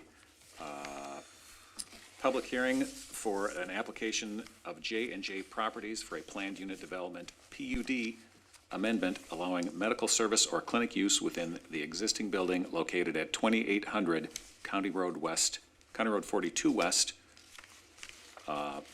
Sarah Madden will be presenting. Yes, thank you, Chair. Good evening, Planning Commissioners. So as mentioned, this last item on our agenda is for a PUD amendment for a new use in an existing building for a medical clinic. So shown here are the zoning map and an aerial photo of the property. So this site is currently an office building in our I3 office industrial zoning district. It's also within a planned unit development for a kind of shared office and warehouse development from the early 2000s. So this site right now does function as a multi-tenant office building, and it was built as part of the last phase of this PUD that it's in 2006. So you may have seen it when you're driving on County Road 42 for the, I think it's Career Force signs on the building. So with the application before you this evening, there is a new owner or intent for a new owner to operate out of this building and to occupy the entirety of the building for a medical clinic. The proposed kind of new group within it would be eye, spine, pain physicians. So shown here is a site plan of the property. So no exterior changes are proposed in effect as part of this development. They are showing proof of parking identified in the kind of corners of the existing parking. But this is something that would be installed if needed with parking over time. With the proposal as it stands this evening, staff is supportive of the existing parking on site, and we don't anticipate that there would be a future need for the installation of this proof of parking that they're showing. So shown here is the proposed floor plans of the new building, or the new floor plans of the existing building. So the existing floor plans and the demolition plans are included in your background report, but here in the slides, just showing proposed. So you can see on the left side of your screen would be the lower level, the first level of the building, showing kind of that waiting area, exam rooms for the clinic space, and then that larger on that north part of the building would be a rehabilitation or gym area for patients. And then the second floor would operate as their their surgical center for the medical clinic's work. This applicant has also provided elevations, which can be shown in greater detail in your background report, but showing that they do have an intent to install additional signage. The 2006 PUD did provide a limitation on the total square footage of signage for the building. However, what is being proposed is well under the total square footage that they would be permitted, both through the zoning ordinance and through their former PUD approval for signage. So based on what we've seen for these concept sign plans, there are no deviations needed for their signs. There's no issues from staff. As part of their request, generally no deviations from the city code for this instance. What is the request on the table as part of their PUD amendment is to allow a medical clinic and services as a permitted use within their plan unit development. So this is a listed conditional use in the I3 zoning district, but of course, because this property is part of an existing plan unit development, that amendment's needed to permit the use. As with our typical plan unit development processes, when we get these amendments that come in after the establishment of the PUD for the last several years, we've been adding that condition in that the uses listed in the underlying zoning district would be allowed as permitted. That would still mean that they would need to amend the PUD in the future if an additional conditional use was requested, but with permitted uses, that would be allowed in addition to the medical and the office use, which is permitted in this PUD. So benefits to the PUD amendment proposal is that it provides an opportunity to bring a new business to Burnsville, and the use itself is really compatible with the existing building and the underlying zoning district. So overall staff considerations, we don't have any outstanding comments from our engineering, building, fire, or police departments. So as mentioned before, with where I kind of circled the proof of parking that the applicant is showing as a possibility on the site, there are 85 parking stalls existing on the property. Based on calculations for the number of minimum stalls per square feet of total medical office in the building, it would call for 95 parking spaces. So rather than do a deviation in this case, staff does have the ability to do administrative parking reductions for properties when there's a site-specific analysis. In this particular case, based on the trip generation that was provided showing the peak trips that are generated by the change in use, the daily trips that are generated by that change in use, knowing the volume of patients and the hours of operation, and knowing that the site is served by an MBTA transit station stop, staff is prepared and comfortable with recommending approval through the building permit process of this administrative parking reduction, and do not feel that a PUD deviation is needed at this time for those 10 spaces, just based on the specific use and, again, those site conditions. So with any future building permits for a future tenant or another change in use, additional parking review would be conducted as part of that building permit application.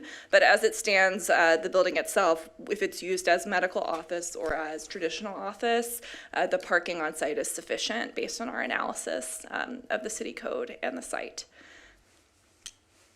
And with the trip generation report that they provided, no additional traffic study was needed for that increase in trips.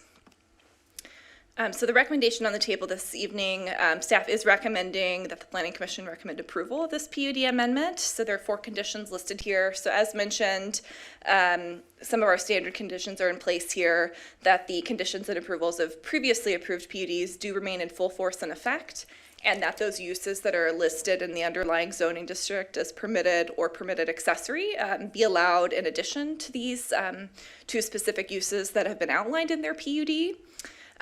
Also, more specifically, that a plan showing how the parking for all tenants in the building can be accommodated on site be submitted with any future building permit application, which is a change of use on the property from office or medical service or clinic.